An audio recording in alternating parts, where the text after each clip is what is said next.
କହିଥିଲି ଆଉ ଗୋଟିଏ ବେଶର୍ମୀ ଭରା ଭିଡ଼ିଓ କଦର୍ଯ୍ୟ ଭିଡ଼ିଓ ବିଷୟରେ ଚର୍ଚ୍ଚା କରିବା। ଥମ୍ବନେଲ୍ ଦେଖି ଆପଣମାନେ ଜାଣିସାରିଥିବେ।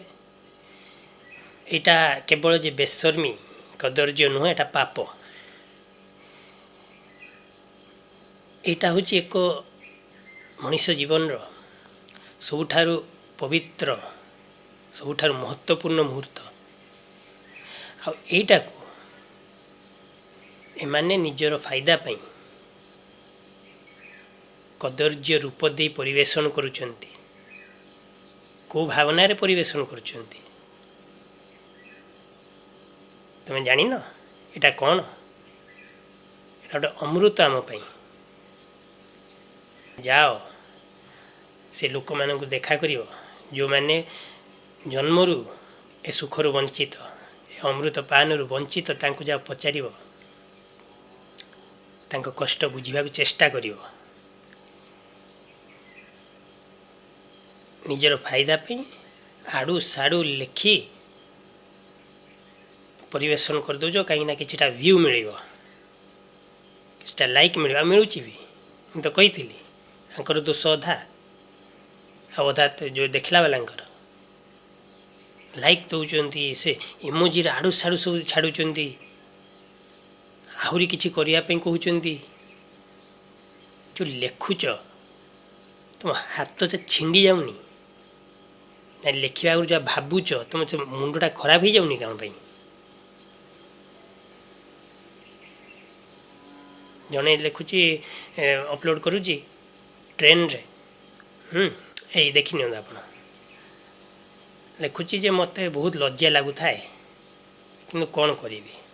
ସର୍ବପ୍ରଥମତଃ ଏଥିରେ ଲଜ୍ଜାର କୌଣସି କାରଣ ନାହିଁ। ଏଟା ଏକ ପବିତ୍ର ମୁହୂର୍ତ୍ତ। ଆଉ ଦ୍ୱିତୀୟତଃ ଯଦି ଲଜ୍ଜା ଲାଗୁଥାନ୍ତା ନା, ଏମିତି ପୁରା ତାକୁ ଭାଇରାଲ୍ କରୁନଥାନ୍ତ ୟୁଟ୍ୟୁବରେ ଅପଲୋଡ଼ କରି। ଅନ୍ୟାନ୍ୟ ପ୍ଲାଟଫର୍ମ ମାନଙ୍କରେ ମଧ୍ୟ କରିଥିବେ, କିଏ ଜାଣେ।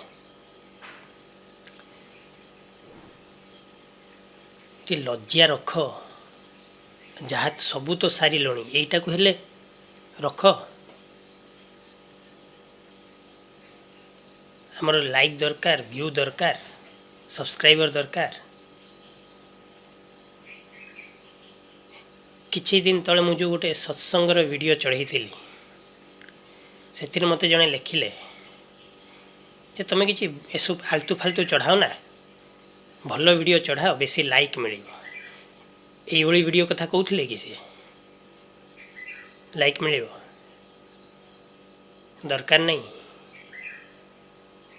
ଲାଇକ୍ ଆଉ ସବସ୍କ୍ରାଇବର ପାଇଁ ତଳକୁ ଯିବା ଲୋକ ଆମେ ନୁହଁ, କାହିଁକିନା ସେ ସଂସ୍କାର ଆମ ମା ଆମକୁ ଦେଇନି। ଘଟିଆ ସଂସ୍କାର।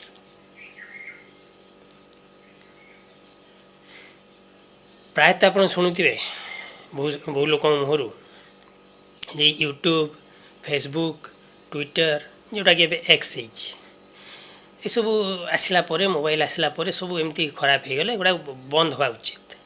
ସେମାନେ କ'ଣ ଏମାନଙ୍କୁ କହିଦେଲେ ଏଇଆ କର? କେହି ତ ଗାଡ଼ିକୁ ବାଧ୍ୟ କରିନାହିଁ ନା। ଆଗରୁ ଆମେ ନିଜର ବନ୍ଧୁମାନଙ୍କ ଠାରୁ ଦୂର ହେଇଯାଉଥିଲୁ।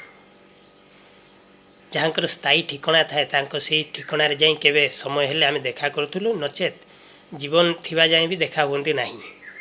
ପ୍ରାୟଙ୍କ ସହିତ ହେଇଛି।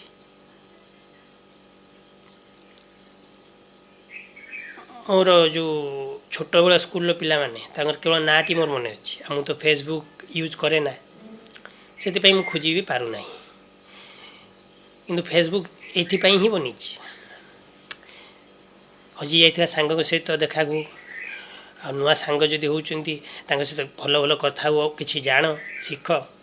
କିନ୍ତୁ ଜାଣିବା ଶିଖିବା ପରିବର୍ତ୍ତେ ଆମେ ଛେଚଡ଼ାମି କରୁଛୁ। କିଛି ସବୁ ଏଇ ଖେଳ, ସିନେମା, କାହାର କିଏ ପସନ୍ଦର ଅଭିନେତା, ପସନ୍ଦର ଖେଳାଳି, ତାଙ୍କୁ ନେଇ ଗାଳି ଗୋଲଜ, ଝଗଡ଼ା, ଦୁଶ୍ମନୀ। ଆଉ କିଛି ସୋସିଆଲ ମିଡ଼ିଆ ଦ୍ୱାରା ବିବାହ, ପ୍ରତାରଣା ଶୁଣୁଥିବେ ଆପଣ। ଆଉ କିଛି ସୋସିଆଲ ମିଡ଼ିଆରେ ପଇସା ଠକେଇ।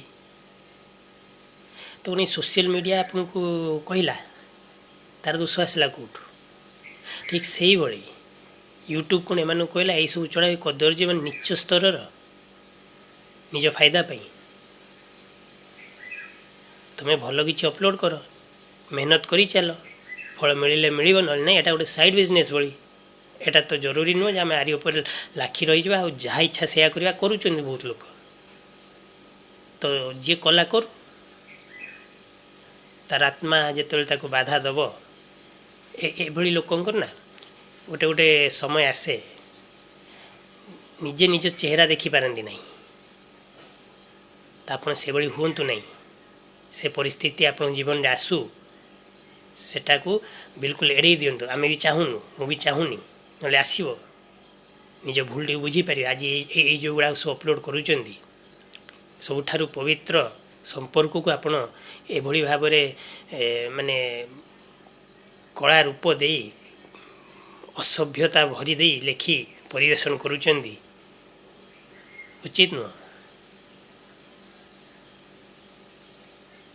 एटा हूँ अमृतपान नारी जो स्तनपान करोची ना एटा अमृत दौची अनेक रोगरू बंचार शक्ति दौची तुम कौन जान जे सब अपलोड करुच तुम तो निजे नारी कि ये सब अपलोड करुच तो सबू ठारू गत वीडियो भी मुझे जो गंगा स्नान ए वीडियो ये सब वीडियो ठारू बचार गोटे उपाय अच्छे ये सब वीडियो तले ना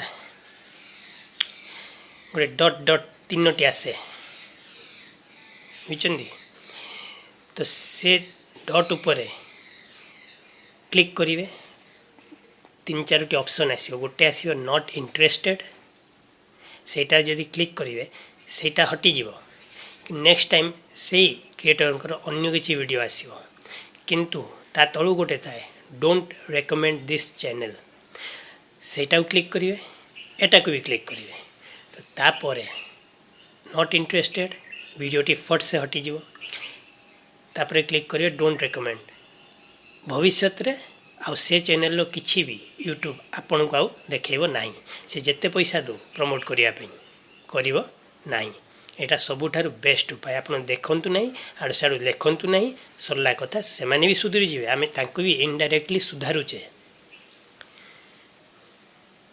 एटा को मन रखु जे सहमत लाइक तो दौना कहीं कहे छाड़ू